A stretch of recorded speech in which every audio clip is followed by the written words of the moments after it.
I knew something was wrong the moment I stepped onto my porch, but nothing prepared me for seeing a grown man choking my pregnant wife against our wall. Before we dive in, comment which country you're watching from. Let's see how far this story travels. Now let me back up. Life on a rural property is supposed to be simple. Dirt roads, wide sky, slow mornings. That's why my wife Ella and I chose Pine Hollow Ridge in the first place. We wanted peace. Especially now with her 7 months pregnant, every day felt like preparing for something beautiful. We'd been painting the nursery, setting up the crib, even arguing about baby names in the kind of soft, playful way only expectant parents do until the HOA fell apart. Pine Hollow Ridge never needed one. Most of the residents kept to themselves, and the land practically managed itself. But then, Vera moved in, the kind of woman who believed rules gave her personality. Within a few months, she crowned herself HOA president and brought in a security officer of her own making, Nick Carver. No training, no authority, just a cheap vest, a plastic badge, and an ego too big for his boots. His first warning was about our mailbox being too rustic. His second was about Ella blocking visibility by placing flower pots on the porch steps. His third, well, Ella didn't even tell me at first. She said Nick had followed her home from the grocery store, claiming he needed to document her route for HOA records. She brushed it off as paranoia. I didn't. But the real problem started last week when Ella called me while I was fixing the fence. "Nick was here again," she said quietly. "He wanted to check the house interior for safety issues. He said refusing inspection could lead to penalties." I felt my blood pressure rise just hearing his name. I told her to keep the doors locked and to call me if he came back. I had no idea how far he would take things.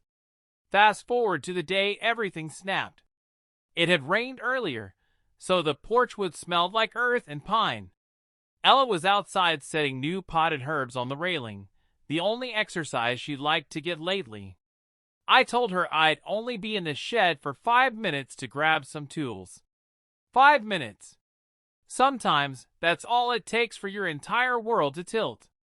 I was wiping grease from my hands when I heard a dull thud. Then a second one. Not loud, but heavy. Wrong. Like something hitting a wall. Not falling off it. I stepped out half expecting to see a raccoon or a fallen pot. Instead, the moment my boots hit the porch steps, I froze. Nick was there, not standing, not talking, not issuing one of his pathetic violations. He had Ella pinned against our porch wall, one hand crushing her throat, his forearm jammed into her shoulder, her feet scrambled for balance, her hands clawing at his wrist, her face red with panic and shock. The ceramic herb pot lay shattered on the wood beside them. She tried to scream, but nothing came out. Just a broken gasp. Nick hissed, "You don't ignore HOA orders. You hear me? You think being pregnant gives you a pass?" That was the moment something in me went still. Cold, quiet, final. And Nick Carver was about to learn what real consequences felt like. I didn't shout. I didn't warn him. Men like Nick don't deserve warnings. But he must have felt the shift in the air because he turned his head just enough to see me standing there at the foot of the porch. "Back off," he snarled, tightening his grip around Ella's throat. "This is HOA business." She resisted inspection. Ella's face was turning a deep shade of red, her breath short and sharp, her hands trembling as she tried to pull his fingers off. My chest tightened so hard it felt like my ribs were trying to crack from the inside. I stepped forward slowly, hands loose at my sides, voice low but steady. "Take your hand off my wife," Nick scoffed. "She assaulted me first." He didn't finish because I moved. Training isn't dramatic. It isn't loud. It's precision. Cold, efficient, and final. Everything went quiet in my head as I closed the distance. Nick lifted his free hand as if to swing at me. But I caught his wrist midair, My grip locked around it like a clamp, and with my other hand, I pried his fingers off Ella's throat. She collapsed to her knees, coughing desperately, trying to pull air back into her lungs. Nick realized too late he'd lost control. "What the? Get off me!" he barked, trying to yank his arm out of my hold. I twisted. The forearm rotated past its natural range. He screamed. His knees buckled, but I didn't let go. I stepped behind him, securing the arm into a full prone lock. His shoulder joint shifted under my palm. The movement was clean. Practiced. A single twist applied correctly can disable a man for months. The pop echoed across the porch. He howled, dropping to the boards like a sack of grain. You broke my arm," he cried, clutching it with his good hand, rolling onto his back. "I didn't speak. Not yet. I wasn't done." He tried to scramble up, maybe to run, maybe to reach for the baton clip to his vest. I kicked it away and planted a knee on his chest. His breath exploded out of him. I grabbed his shirt collar, pulled him upward just enough, and delivered a sharp elbow strike to his ribs. "Another crack. This one deeper," Nick writhed, gasping. "Stop! Stop! Please! You choked a pregnant woman," I said quietly. "My pregnant wife," he whimpered, trying to roll away, but I flipped him onto his stomach and pinned him easily. His right arm hung uselessly, his ribs shifting wrong under his breasts. Ella sat near the wall, one hand on her neck, tears streaking down her cheeks, but eyes sharp and furious. She nodded at me silently, telling me she was okay, or at least conscious. I pressed my knee between Nick's shoulder blades. "You're done," I said. He tried to spit out some excuse, but all that came out was a pained groan. I pulled out my phone and dialed 911. Calm, controlled, every detail precise. "This is a citizen report," I said. "One male impersonating an officer, trespassing, and assaulting a pregnant woman. Suspect is restrained. Requires medical transport." Nick whimpered at the word medical. Ella slowly stood, leaning on the porch rail. Her voice cracked as she looked down at him. "You picked the wrong house," she whispered. Sirens echoed faintly in the distance, growing louder. "And Nick Carver, the fake HOA cop who thought he could bully anyone he pleased, laid broken and helpless on our porch, waiting for the consequences he'd earned." If you're enjoying this HOA story so far, like and subscribe, because the story is only going to get better. The deputies arrived fast, faster than I expected for a rural road. Red and blue washed across the porch as two cruisers slid into the gravel. Nick whimpered the moment he heard them, curling around his broken ribs, like he hoped they'd crawl back into place. Deputy Paul stepped out first, hand hovering near his holster. "What happened here?"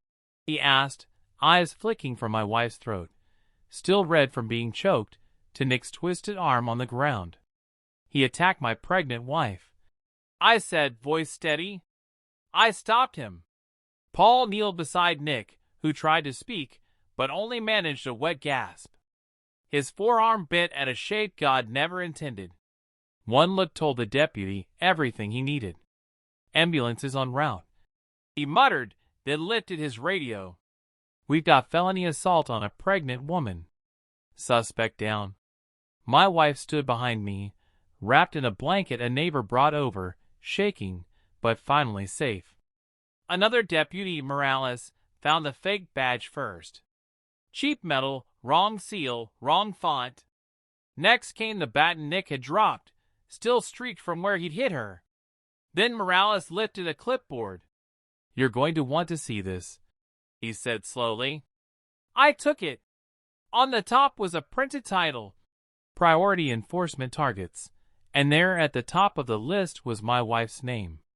Under it, a handwritten note burned into my memory. "Apply pressure if she doesn't comply," I muttered.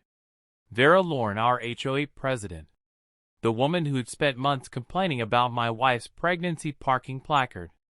The woman who insisted our porch railing was non-compliant. The woman who told neighbors we were lowering the neighborhood tone. My jaw tightened. She sent him? Morales nodded grimly. Already looks like it. The ambulance arrived. Paramedics confirmed what I'd already done to him. Broken arm, 3 fractured ribs, possible lung bruise, mild concussion. They loaded him up, his screams fading as the door shut. Paul looked back at me with a mix of fear and confusion. You? Who are you? I didn't answer, but Morales glanced at the tattoo on my wrist. The one I always kept covered. A trident. His eyes widened slightly. Thought I recognized that, he said softly. You Navy was, I replied. Long time ago, he nodded with a quiet respect. The next morning, warrants were issued for Vera Lorne. Deputies dragged her out of the HOA office while she ranted about executive authority and community discipline. She swore it was a misunderstanding, but paperwork doesn't lie. Her personal files told the truth. She'd authorized Nick to perform physical compliance checks. She'd paid him using HOA reserve funds. She'd targeted homeowners she disliked, including my wife. By noon, the charges were public. Nick, HOA cop, felony assault on a pregnant woman, impersonating an officer, trespassing with intent to harm. Sentence, 12 years in state prison. Conspiracy to commit assault, abuse of authority, evidence tampering, criminal endangerment. Sentence, 5 years in prison, plus $25,000 restitution, lifetime HOA ban. That evening, my wife and I sat on the porch. Her bruises were fading. Her breathing was steady again. It's really over, she whispered. I pulled her close. It's over for them, I said. And that's how one fake HOA cop and the president who sent him learned you never touch a pregnant woman, especially the wife of a Navy SEAL. The end.